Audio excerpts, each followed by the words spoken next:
Hello everybody, I'm Yara Chiverissa and today I'm very pleased to invite Dr. Rahul Mehrotra to give a talk about nudibranch ecology. Rahul is the research director of Conservation Diver and he did his PhD on nudibranch ecology in Thailand. If you want to find more about his project, you can check the links that I'm leaving below in the description. And I just would like to thank you, Raul, very much for this video with such beautiful images and very nice information. And I hope you guys enjoy as much as I did. Thank you.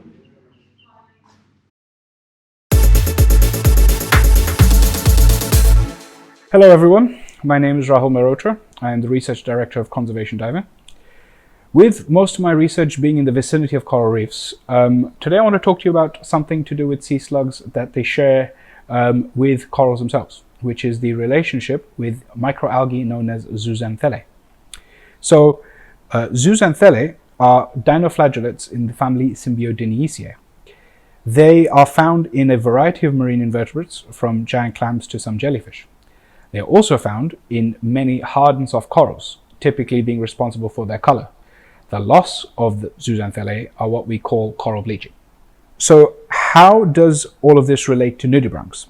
Well, many nudibranchs appear to have evolved to have a relationship with zooxanthellae, being able to keep the zooxanthellae sequester them in their bodies, and the zooxanthellae stay functionally active, carrying out photosynthesis, and the nudibranchs, much like corals and the other invertebrates, feed on the sugars that the zooxanthellae produce.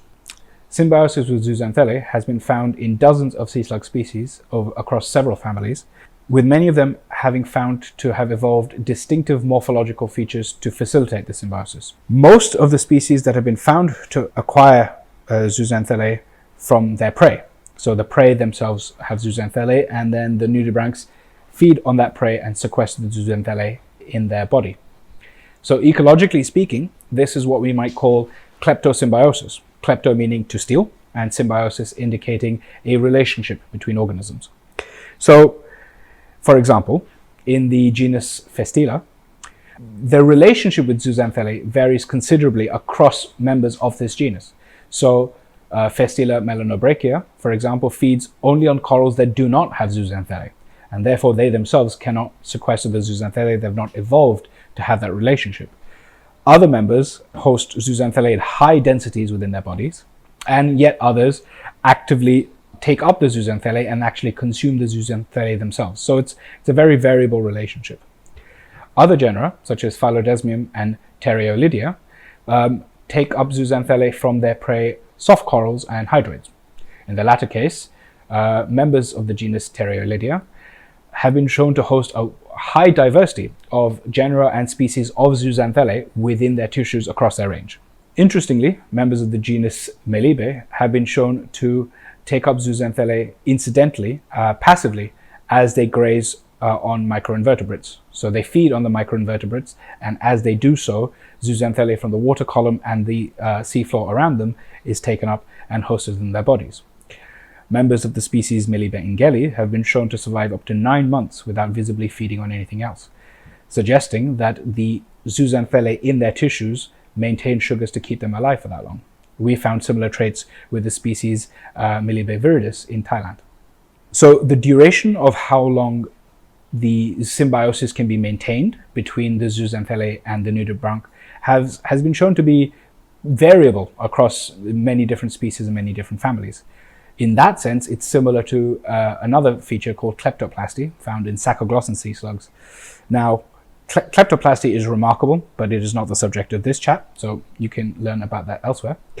Suffice to say that different species have evolved to have that capacity to different degrees.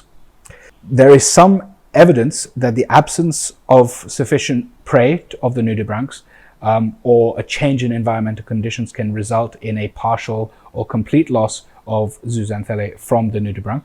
This is akin to coral bleaching in hard and soft corals. And there has been shown that fecal pellets from many of these nudibranch species have a high density of living viable zooxanthellae cells, meaning the zooxanthellae are ingested are retained in the body and then passed out by the nudibranch, which is something that they share with their distant cousins, the giant clams. This has been shown in them too. This suggests that nudibranchs might play an interesting role in the redistribution of zooxanthellae across coral reefs. So that's everything I have to talk about today. I hope some of you learned something new, and for those that are still awake, here is a pretty picture. Thanks for listening.